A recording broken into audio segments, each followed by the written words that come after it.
जय हिंद। ये आपके सामने प्रश्न है, ट्रेंडिंग वाला प्रश्न है। किसी भी एग्ज़ाम में ये बार बार आता है। अभी हाल ही में एसएससी जीडी में आया हुआ था।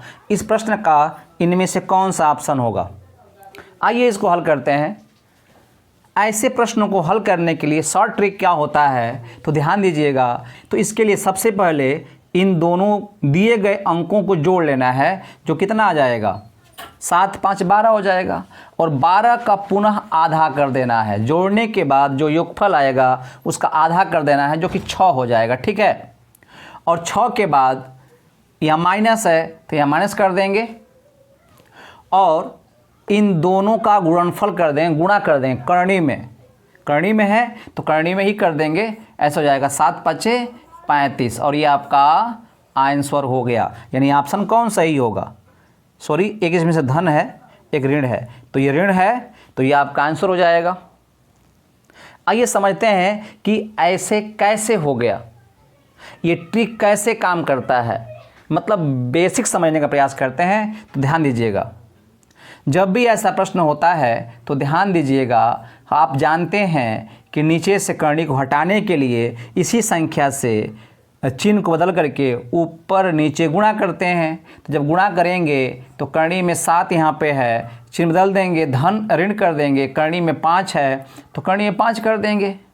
अब बटा में सेम संख्या से ऐसे कर देंगे। इसका ऊपर नीचे हम गुणा कर दिया, चिन्ह को बदल करके। जब ये गुणा करेंगे आप, तो आप देख पा रहे हैं जो यहाँ है वही यहाँ है, इसलिए क्या बन जाएगा वो, इसलिए ये बन जाएगा करनी में 7 माइनस करनी में 5 का स्क्वायर हो जाएगा। अब बटा में जो यहाँ है वही यहाँ है, लेकिन चिन्ह का अंतर है, तो वर्गांतर का नियम लागू हो जाता है।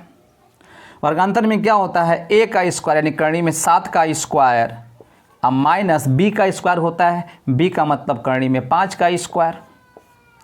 ठीक है, तो अब देखेंगे तो क्या पाएंगे, a माइनस बी का होल स्क्वायर क्या होता है, तो a का स्क्वायर यानी करनी हट जाएगा, 7 बचेगा। अब प्लस b का स्क्वायर यानी करनी हटेगा तो 5 बचेगा। अब माइनस 2ab होता है ना, तो 2 गुणे ab का मतलब दोनों गुणा करेंगे हम, करनी में हो जाएगा 7 5 35। अब बटा में क्या हो जाएगा, इसका वर्ग करेंगे 7 आएगा, माइनस इसका वर्ग करेंगे 5 आएगा। तो अब देखिएगा, ये हम जोड़ने के यही ना कर रहे थे, 7 5 12, ये हो गया माइनस 2 गुणे 35। अब बटा में कितना रहा, 2 आ रहा है। तो बटा में 2 है ना, तो इसका मतलब यही ना हुआ कि इस 2 का इसमें भाग हो जाएगा, मतलब 12/2 हो जाएगा। अब माइनस इसका भाग यहाँ भी हो जाएगा, तो 2 से 2 कट जाएगा यहाँ वाला, यहाँ भाग कर ही दिया हूँ, तो क्या बचेगा ना, करनी में 35।